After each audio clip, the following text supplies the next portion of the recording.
Bon, Luciano, est-ce qu'on peut dire que le tournant du match, il joue sur le 3-0? Ah, écoutez, on perd le match 7-1, mais on marque un but sur 32 tirs. Et eux, ils en marquent 7 sur 28.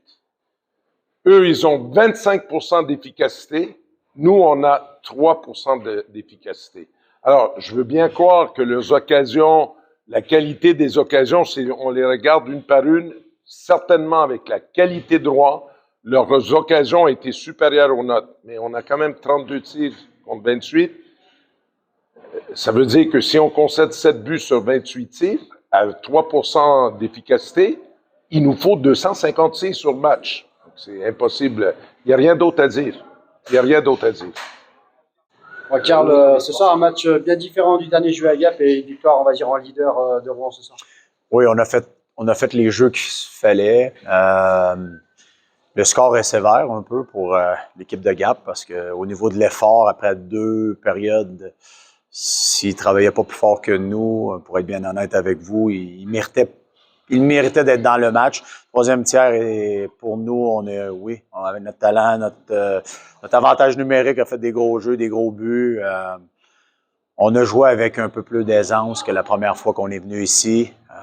J'avais peur un peu parce qu'on a joué un match émotif mercredi, demi-finale de la Coupe de France. Puis respect à nos joueurs qui se sont présentés quand même comme des pros aujourd'hui. Puis on a marqué 7 buts. La ligne de Simon Lafrance avec Simonsen et Lampéry a fait la différence. Et depuis quelques matchs, ils se trouvent super bien. Donc pour moi, c'est eux qui ont fait la différence, plus notre gardien but, Lucas Meunier. Le tournant du match, c'est clairement le 3-0. Ouais, c'est le 3-0. Ils ont marqué, on fait 3-1, puis après, on a marqué 2 buts sur notre avantage numérique. Donc, j'ai senti qu'on était en contrôle, bien évidemment, au niveau du score, mais notre effort n'était pas si bien de tous, mais on a fait ce qu'il fallait pour gagner le match. Bon, maintenant, le but, c'est de garder cette place de leader le plus longtemps possible. C'est un de nos objectifs. Un de nos objectifs était de se qualifier pour la finale de Bercy, c'est fait. On sait à Rouen, on veut pas les gens nous mettre beaucoup de pression, puis c'est correct. La pression, c'est un privilège.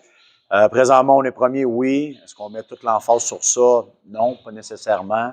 Il y a 5-6 bonnes équipes qui peuvent terminer premier. Le classement est tellement serré.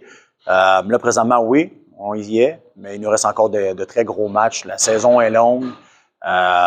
Puis, on aura cette finale-là le 1er février aussi comme objectif, et bien évidemment à Bercy.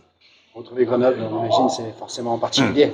Oui, c'est l'équipe à battre du championnat, puis c'est l'équipe qui a remporté l'année dernière. On a eu une belle victoire contre eux chez eux cette année. La dernière a été plus difficile pour nous. Ça se joue sur la glace, c'est un match. On va aller à Bercy, évidemment, pour essayer de gagner le titre, tout comme eux. Donc, ça va être un bon spectacle pour la Magnus, pour les Français, pour tout ce qui est les partisans. Donc, pour nous, on est content de jouer contre Grenoble, mais on a encore 7 matchs avant de jouer Grenoble, donc il faut continuer de cette manière-là. 2 fois comme finaliste en tant que joueur, première fois en tant que coach, la finale, là, ça a un goût particulier. Oui, ça va être différent. C'est les mêmes émotions. La seule chose, c'est qu'on contrôle un peu moins ce qui se passe sur la glace. On a un impact derrière le banc, mais je peux vous dire que comme coach, ma première demi-finale contre Chamonix, ça a été toute une gamme d'émotions. On est revenu 2 fois au score. On a remporté le tir au but. Donc, j'ai vécu des émotions. C'est probablement dans mon top 5 en tant qu'entraîneur par rapport à l'émotion.